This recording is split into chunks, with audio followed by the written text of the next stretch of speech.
The mice construct thick-cupped nests deep in the grass from which they travel along a multitude of tunneled paths, to the creek, perhaps, or into the orchard to find a bruised apple or a leaf of mint or buckberries.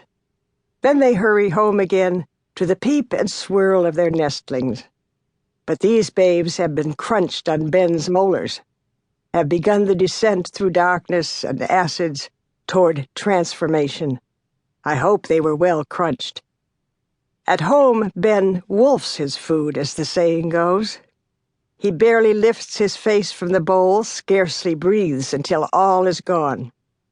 He came to us, a lost dog down from the Blue Ridge, and certainly he had known trouble, and probably, at least for a while, hunger.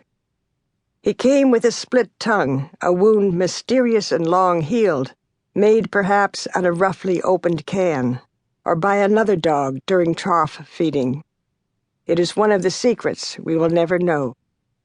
The rip is an inch long at the front of the tongue, not quite centered.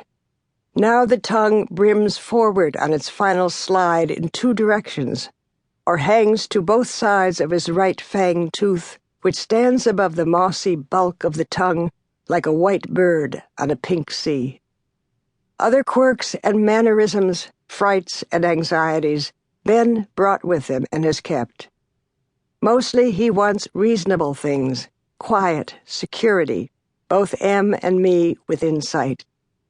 He is frightened of lightning, brooms, kindling, backfire, and trucks generally. He loves fields, freedom, rabbit smell, rides in the car, lots of food. I think he can drink a gallon of water at a single stint. I think he could run for 8 hours without halt. Or he used to. Where's Ben? Down in the creek getting muddy. Where's Ben? Out in the field eating mice again. Where's Ben? Upstairs in his bedroom, sleeping on his 4 pillows and his blue blanket. Of night and the dog, you cannot elaborate the dark thickness of it as he can. You cannot separate the rich, rank threads as they make their way through the grasses. Mouse, vole, mink, nails of the fox, then the thin stream of his urine, drops sticking to the grass blade's necklace of pale gold. And the rabbit, his paw smell, his juice, or a single strand of fur, or a bleat from a gland under the white tail, or a bead of excrement, black pearls dropped off here and there. I have seen Ben place his nose meticulously into the shallow dampness of a deer's hoofprint and shut his eyes as if listening. But it is smell he is listening to, the wild, high music of smell that we know so little about. Tonight Ben charges up the yard. Bear follows. They run into the field and are gone. A soft wind like a belt of silk wraps the house.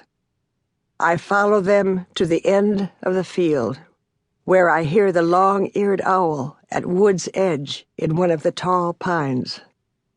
All night the owl will sit there inventing his catty racket, except when he opens pale wings and drifts moth-like over the grass.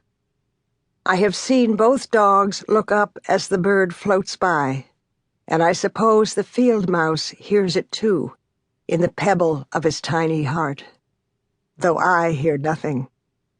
Bear is small and white with a curly tail. He was meant to be idle and pretty, but learned instead to love the world and to romp roughly with the big dogs. The brotherliness of the two, Ben and Bear, increases with each year. They have their separate habits, their own favorite sleeping places, for example, yet each worries without let-up if the other is missing. They both bark rapturously and in support of each other. They both sneeze to express pleasure and yawn in humorous admittance of embarrassment. In the car, when we are getting close,